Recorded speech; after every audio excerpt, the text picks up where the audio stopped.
নমস্কার, the health is Bangla চ্যানেলে আপনাদেরকে স্বাগত। পূর্বে আমরা 5টা এপিসোড বাতের ব্যথা সম্পর্কে আলোচনা করেছি, আর দুটো যে এপিসোড আজকে কভার করে দেবো, তাহলে বাতের ব্যথা কী জিনিস আপনাদের সামনে তুলে ধরতে পারবো সম্পূর্ণভাবে। এবং লাস্টে কয়েকটা ওষুধের নামও বলে দেবো, সেইগুলো আপনারা যে খেলে পরে অনেক সময় রিকভার হয়ে যাবে 100%। এগুলো একটু চেষ্টা করবেন। কিছু কিছু জিনিস আছে যেগুলো রিকভার হয় না, যেমন হাড় ক্ষয় হয়ে গেলেই রিকভার হয় না, সেগুলো আপনারা চেষ্টা করবেন। ক্যালসিয়াম ট্যালসিয়াম জাতীয় জিনিসগুলো খেলে পারে, মানে ওষুধ খাওয়া একদম এড়িয়ে চলতে হবে ওর মধ্যে। এবং এই যে ক্যালসিয়াম ট্যাবলেটগুলো দামি পাওয়া যায়, সেগুলো একটু খাওয়ার চেষ্টা করবেন। তা আমরা এখন থেকে শুরু করছি। ঘাড়ের বাত। 6 নম্বর অধ্যায়। ঘাড়ের বাত কেন হয়, বা সার্ভিক্যাল স্পন্ডালাইটিস। সাধারণত সার্ভিক্যাল ভার্টিব্রা অর্থাৎ গ্রীবাদেশীয় কশেরুকা আপকর্ষজনিত পরিবর্তন এবং ওই অংশের চাকতিতে কণ্ঠকযুক্ত বস্তুর গঠন, যা পরবর্তীকালে সংকীর্ণ গ্রীবাদেশীয় নানী সমৃহ স্নায়ু উপাদানে আঘাত করে, ফলে সমস্ত গ্রীবাদেশের আড়ষ্টভাব ও প্রদাহের সৃষ্টি হয়। একে সার্ভিক্যাল স্পন্ডালাইটিস বলা হয়। এর কারণটা কি?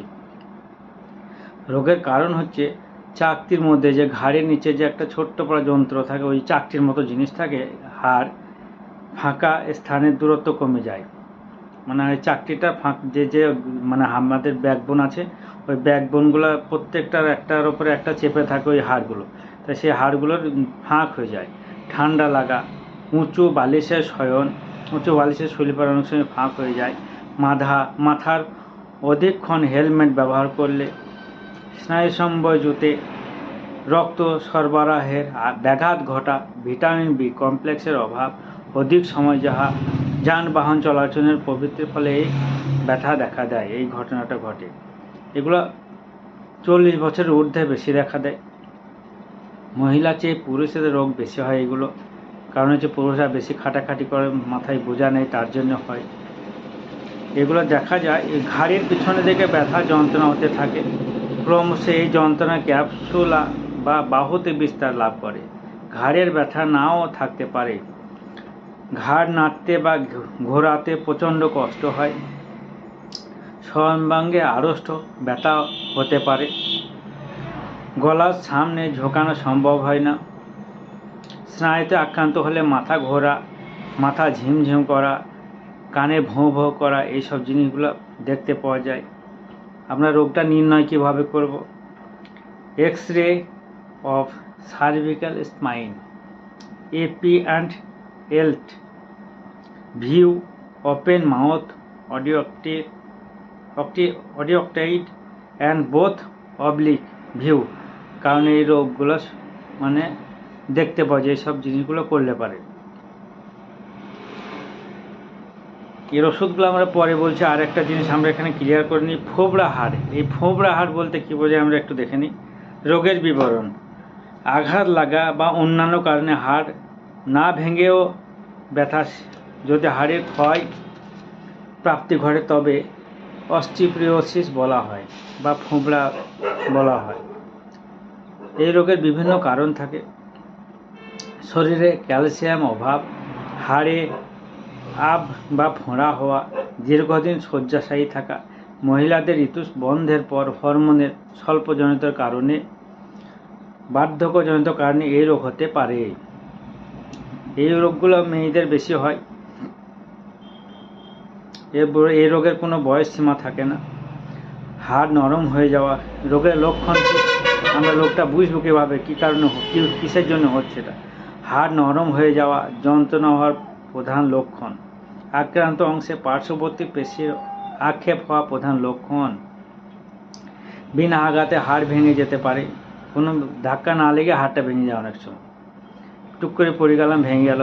মেয়েদের পক্ষে বেশি দেখা, এখন বেশিরভাগই দেখা যাচ্ছে কোনো কিছু আঘাত লাগলে টুক করে হাড়টা ফেটে যাচ্ছে বা ভেঙে যাচ্ছে। হাড় বেঁকে যাওয়া, বিশেষ করে মেরুদণ্ডের হাড় বেঁকে যাওয়া লক্ষ্য করা যায়। এক্স-রে করলে আক্রান্ত অংশে হাড়ের ফোড়া, ক্ষত বা আবরুদ্ধ থাকলে তা দেখা যাবে।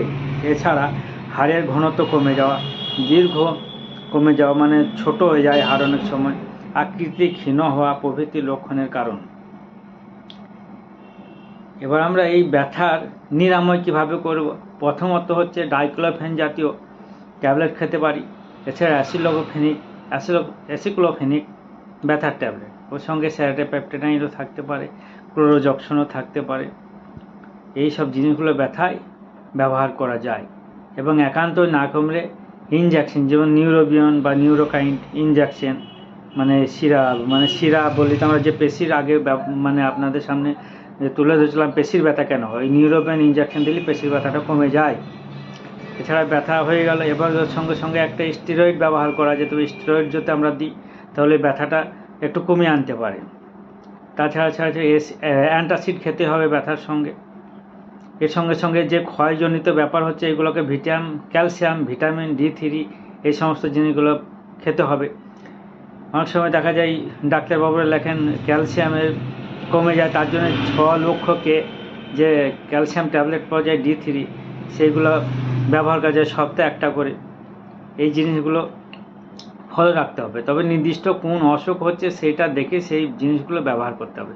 আমরা এই যে ভিডিওটা করছি, ভিডিওতে বলে দিচ্ছি, এগুলো বুঝে নিতে হবে যে কোন ওষুধ কোন জিনিসে ব্যবহার করা যায় এবং কোন সময় খেতে হবে, সেই উপকারিতা পাওয়া যাবে। এখন আনুষঙ্গিক চিকিৎসা আমরা কী করতে পারি? ব্যায়াম করতে হবে। বাতের ব্যথা ব্যায়াম করতে হবে। ব্যায়ামটা প্রধানত একটু সুবিধা দেখা যাবে। শক্ত চেয়ারে সোজা হয়ে বসতে হবে। পড়াশোনা সোজা হয়ে বসে করতে হবে। পাতলা বালিশ বা বালিশবিহীন বিছানায় শয়ন করতে হবে। ঠান্ডা লাগতে দেওয়া যাবে না। হালকা সহজপাচ্য খাবার খেতে হবে।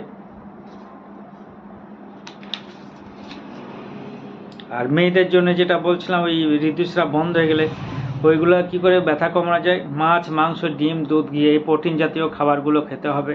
তাহলে এই ব্যথাগুলো আস্তে আস্তে রিকভার হবেই। আর ওষুধটা আপনাকে বলে দিলাম, ডাইক্লোফেন, ক্লোরোজক্সন, অ্যাসিক্লোফেনিক, প্যারাসিটামল, স্যারাটেপেপটেনাইন, আর যে স্টেরয়েডগুলো বলছি, ওয়াসোলন, ডেক্সটোমেথাসন, এই সমস্ত জিনিসগুলো। ক্যালসিয়াম ট্যাবলেট, জয়েন্টের ব্যথাগুলো হলে পারে ক্যালসিয়াম ট্যাবলেট খেলে রিকভার পাওয়া যায়। যে জেলগুলো সাইনোভাইল ফ্লুইডগুলো কমে যায়। D3 বা ক্যালসিয়াম ট্যাবলেটগুলো খেলে সাইনোভাইল ফ্লুইডগুলো বেড়ে যায়। আর একটা D3 পাওয়া যায় 60,000K, ওই ক্যাপসুলটাকে সপ্তাহে একটা করে খেলে পারে ওই ক্যালসিয়ামটা বাড়বে। এছাড়া একান্তই ব্যথা না কমলে নিউরোবিয়ন ইনজেকশন করতে হবে। অনেক সময় হাই ব্যথা হয়ে গেলে তখন সেখানে আমাদের ডাইক্লোফেনিক ইনজেকশন পাওয়া যায়, সেটাও করতে পারেন। ভোভিরন ইনজেকশন পাওয়া যায়, সেটাও করতে পারেন। বাস এই পর্যন্ত লাস্ট। পরের এপিসোড আমরা অ্যাসিডিটি ব্যাপারে কিছু কথাবার্তা আপনাদের সঙ্গে ডিসকাশন করব। নমস্কার, ধন্যবাদ। আর যদি চ্যানেলটা কথাবার্তা আপনাদের ভালো লেগে থাকে তাহলে সাবস্ক্রাইব করবেন। সাবস্ক্রাইব করতে ভুলবেন। সাবস্ক্রাইব করতে পয়সা লাগে না, উৎসাহটা বাড়ে আমাদের।